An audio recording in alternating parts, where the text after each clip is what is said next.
क्या चिराग पासवान ने मार ली बाजी? एक बार फिर नीतीश पर चिराग भारी। बीजेपी ने कर दिया बड़ा खेल।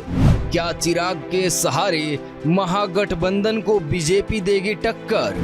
आज जिस प्रकार से बीजेपी के राष्ट्रीय अध्यक्ष जेपी नड्डा ने चिराग पासवान को एनडीए का हिस्सा बताते हुए 18 जुलाई को होने वाली एनडीए की बैठक के लिए उन्हें आमंत्रित किया, उससे ये साफ हो गया कि बीजेपी चिराग पासवान को साथ लेकर ही 2024 और 2025 की लड़ाई बिहार में लड़ेगी।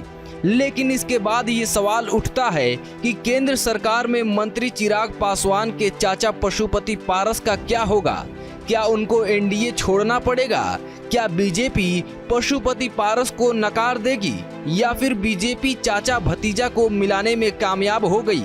इन सब में सबसे बड़ी भूमिका निभा रहे मंत्री नित्यानंद राय चिराग पासवान से पहले पटना में मुलाकात के बाद आज दिल्ली में भी उनकी मुलाकात चिराग पासवान से हुई। लोकसभा चुनाव को देखते हुए सियासी मुलाकातों का दौर बढ़ता जा रहा है। सभी दलों के नेता अपनी अपनी समीकरण सेट करने में लगे हैं। शायद यही वजह है कि भारतीय जनता पार्टी के नेता और गृह राज्य मंत्री नित्यानंद राय ने 7 दिनों में दूसरी बार चिराग पासवान से मुलाकात की। चर्चा का बाजार गर्म है कि आखिर दोनों दलों के बीच कौन सा गुल खिल रहा है। चिराग पासवान के चाचा पशुपति पारस को लेकर भी तरह तरह की चर्चा शुरू हो गई है, लेकिन इन सब के बीच जेपी नड्डा का पत्र ये साफ कर देता है कि चिराग के बिना बीजेपी बिहार में आगे नहीं बढ़ेगी। आपको बता दें कि चिराग पासवान किसी भी कीमत पर अपने चाचा को बर्दाश्त करने के मूड में नहीं है। ऐसे में एनडीए से अलग होकर क्या पशुपति पारस महागठबंधन के साथ जाएंगे? हाजीपुर की सीट पर चिराग पासवान ने अपना दावा ठोका है, तो वहीं पशुपति पारस ने भी हाजीपुर से ही चुनाव लड़ने का ऐलान कर दिया है।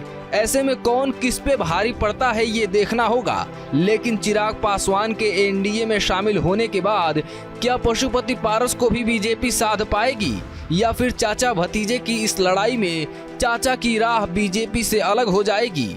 ये सब कुछ एनडीए की 18 तारीख को होने वाली बैठक के बाद साफ हो जाएगा।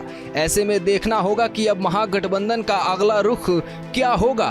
क्या नीतीश कुमार पशुपति पारस को साधने में कामयाब हो जाएंगे?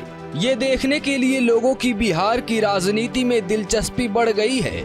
फिलहाल कुछ दिनों के इंतजार के बाद सब कुछ साफ हो जाएगा।